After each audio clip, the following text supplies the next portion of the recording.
In case you've ever wondered why I filmed so close to my face, it's because my room is an absolute disaster and I'm too lazy to clean it up. This goes really well with today's video. The following is a list of expectations of every perfect Christian young woman.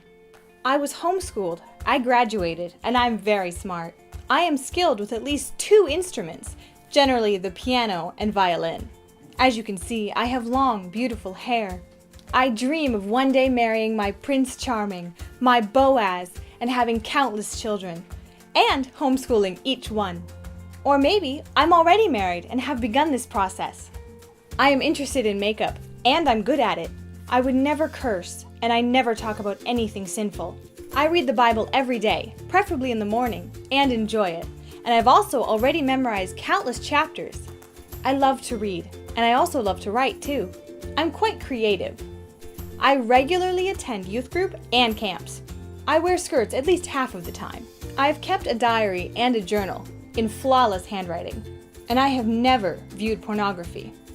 Or, not most of the above. Okay, seriously. This is a Candid. Just wanted it for a little bit of humor, just in case you were wondering. So the fact is, okay, this is actually really good, so I don't really want to just stop it. The fact is, I qualify for 2.5 of those on that list. That's a problem, right? Either I'm not young, I'm not a woman, or I'm not a Christian. Or maybe I'm all 3. Here's the facts. To be a Christian young woman, you don't have to follow any of the criteria that I just listed. These are all things that I have noticed is pretty much expected for Christian young women. For the most part, what you see of a Christian young woman, specifically on social media, is always happy, is reading her Bible frequently, never does anything wrong, never says anything wrong, would never curse, would never do anything that's outside of this box. And if you don't fit in that box, then are you truly a Christian young woman? Yes, because the only thing that separates us from the world is the fact that we are Christians. It's not that we have to change everything about ourselves or have to strive for perfection to impress people. It's the fact that we understand that we suck on our own. I mean, we have nothing to offer God, and we understand that. We understand that what Jesus did for us has given us a lifeline, and we've accepted that. And that's it. That in and of itself changes our lives. We don't have to pretend to be perfect. We can be honest about it. We can say, yeah, sometimes I swear. Sometimes I do things that I'm not proud of. Sometimes I've watched things that I'm not proud of. And I don't have to check all of these boxes on a list to be a good Christian woman. All I have to do is understand that I'm nothing and God is everything. And I have to strive to please Him, not to impress the world. And I'm not saying that the people who fit every qualification on this list are doing anything wrong. I'm saying good for you. I'm not one of them. I am not someone who is perfect in any way, and I'm not someone who wants to pretend that I am.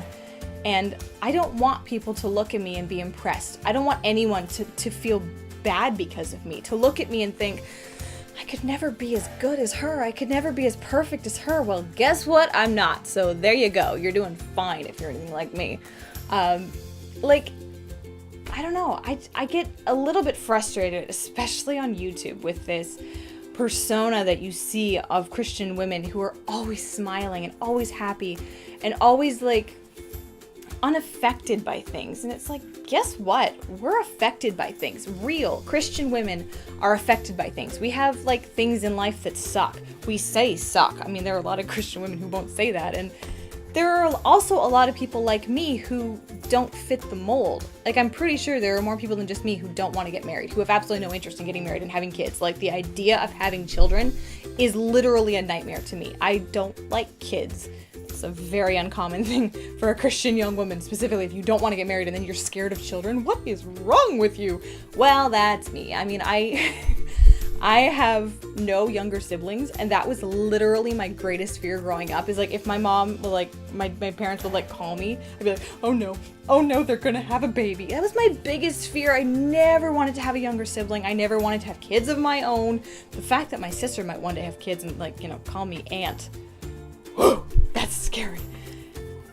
I don't fit the mold in any way. Like I said, I check off like 2.5 things. My half is that I'm homeschooled. The other part is that I did not graduate and I'm not very smart. Like, I'm not school smart. I'm smart enough in my own way, but I'm not. I sucked at school. I did not graduate. I did not go to college.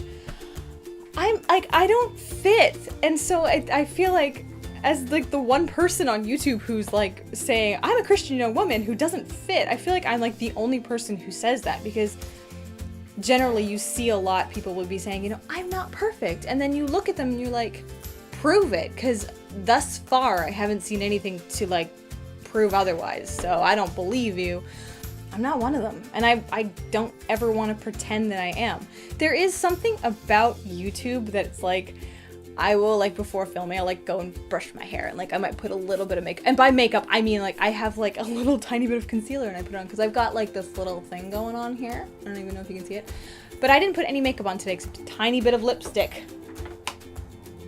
Because sometimes you can't tell I have lips in these videos, and it's like, I do. And I love my lips. Yeah, there's another thing for Christian young women. You probably watched VeggieTales and or listened to Adventures in Odyssey. Am I right? Am I right? You probably at least have heard of them. I don't know. I did both. So look, if you're like me and you don't fit the mold and you feel guilty because of it, stop it. Seriously. Like, I have given up feeling guilty. I have, because I don't care. I don't care if people look at me and think, she doesn't fit. She doesn't, like, something's wrong with her. She'll change one day. I'm not going to. Do you know how many people, when I tell them that I don't want to get married, they're like, you will. One day I'll be laughing at your wedding and I'll be like, I told you so. And it's like, that wasn't funny the first time, and it's not funny now. Like, it's not funny to tell someone who doesn't want to get married that they're wrong. Like, this is something that, you know, as Christian women say, it's a desire of my heart to be married, and it's the desire of my heart to not be married, because I know men, okay, and they're not perfect. Like, I have a brother-in-law, so I see what marriage is like for someone that's kind of my age. He's not perfect. I mean, no guy is perfect. If you are going into a relationship thinking that the man that you're going to marry is going to be perfect, you are going to be so disappointed. I mean, even if you don't expect him to be perfect, you're going to expect something from a Nicholas Sparks movie probably, or some kind of a romance novel of Christian standards that involves no kissing whatsoever. I mean, it's not realistic. No guy is perfect. You're not perfect. So certainly you can't expect a guy to be perfect. You can't expect anyone to be perfect. So, like, setting your hopes on someone who's going to disappoint you kind of sucks. And the only person who you should set your hopes on and expect to never be disappointed by is Jesus. So if you want to be a Christian young woman like me, who is not, is not a cookie cutter like version of it, be yourself, and that's fine. Like, don't let anyone make you feel guilty for being yourself. And what I'm trying not to say here is that you can just call yourself a Christian and do whatever you want. That's not the case. But I'm saying this list that I just said, you don't have to have a check beside any of them really, except for the fact that you are a Christian, that you understand that you're a sinner, you need Jesus, and now you're living for him. That's it. And in doing that, you're going to, like, your life's going to change. You're going to dress a certain way. And that doesn't mean wearing a skirt all the time. It doesn't mean wearing a dress. It means dressing morally, dressing in a way that if Jesus came back today, that I wouldn't feel ashamed, and you shouldn't either. If you're wearing something that, like, oh, I wouldn't want Jesus to see me in this, well, guess what? He already has. He's always watching. He sees you. So you dress appropriately. That's a major thing for Christian young women, and I see it a lot, like the yoga pants thing, the tights, all of that. Girls, we can see everything. And if we can, that means guys can. That means everyone can see everything, and that's not good. Maybe you think it looks fine. It doesn't. And if you are going to be representing God in everything you do, that should include what you wear. Like, I don't care if tights are super comfortable. Tights are called tights because they're tight. I feel like that sort of sums it up, and it's a good reason why you should never wear them in public. You should dress like you are the daughter of a king, and I am not. Oh my goodness, I am not saying you are a princess. Can we for once just like cut out once and for all this whole princess crap? I am so tired of women and people just calling their daughters princesses and calling themselves a princess. It's like, you are not a princess unless you were born into the royal family or you're marrying Prince Harry. You are not a princess and you never will be. You are a daughter of the king. You are an adopted daughter of God, which means you have a responsibility to look and act a certain way. But it does not mean you have the right to proudly call yourself a princess and make yourself feel special. I mean, you're not supposed to feel special. You're supposed to feel honored that you were adopted by God. You're supposed to feel like, he did this for me, I'm gonna live for him. It's not about you. So I'm not saying you're a princess when I say you're a daughter of the king. I'm saying you are now, if you are a Christian, you are now representing him. So when you walk around, you might as well be wearing a shirt that says, I believe in God, and then the rest of your outfit should complement that, not contradict that. And even if you're not wearing a shirt like that, your attitude should speak to who you are on a spiritual level, who you are, who your identity is. And if you say one thing and dress and act another, that's a problem. Because that reflects really badly on God, and that is something you should never ever want to do. You should live with the knowledge that you are representing God, that who you are represents God somehow. So if you screw up, that is not a good reflection on God. And I'm not saying you're not going to screw up. Oh my goodness, I screw up daily.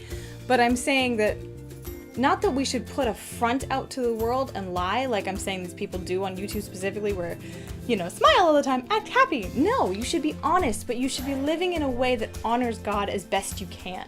So ladies, once again, if you're like me and you're not perfect, that's okay. We should certainly be striving for perfection, but we should not be striving to be like her, to be like someone else who we think is better than us. We are only ever supposed to strive to be like Jesus. That's it. We should not be trying to mimic someone else's life. We're supposed to be mimicking Jesus's life. And in that, you're going to start developing a character in yourself that's uniquely yours, like me. Like I still don't want to get married, but I have a character that's all me, but it's about Christ. My life is centered on him, or it should be, and sometimes it's not, but it should be. And he should be my focus, and with him as my focus, I'm still going to be me, but a better version of myself. Not a YouTube version, not an Instagram version, a version of me that's better because of him. So for once and for all, let's embrace our individuality. Do you want to get married? Awesome. Do you want to have kids and you want to homeschool them? Oh, bless you. That's great. Do you not want to get married and not have kids? Cool. Like, be yourself, but be a Christian about it. Like, don't ever try to check all the boxes of expectations unless it's from the Bible. Then definitely do it. But if it's the world's view of you and you're trying to fit yourself into a mold, don't do it. It's not worth your time. All right, ladies and gentlemen, I'll try to have a more neutral video next week, and I'll see you next week. I read my Bible every day and enjoy it, and I've already memorized countless chapters. There we go. I regularly attend. Oh no, my dad's on his way home. I should stop talking now. Okay. I'm almost done being home alone. So I need to wrap up. Isn't that a great way to end this video? Being forced to shut up.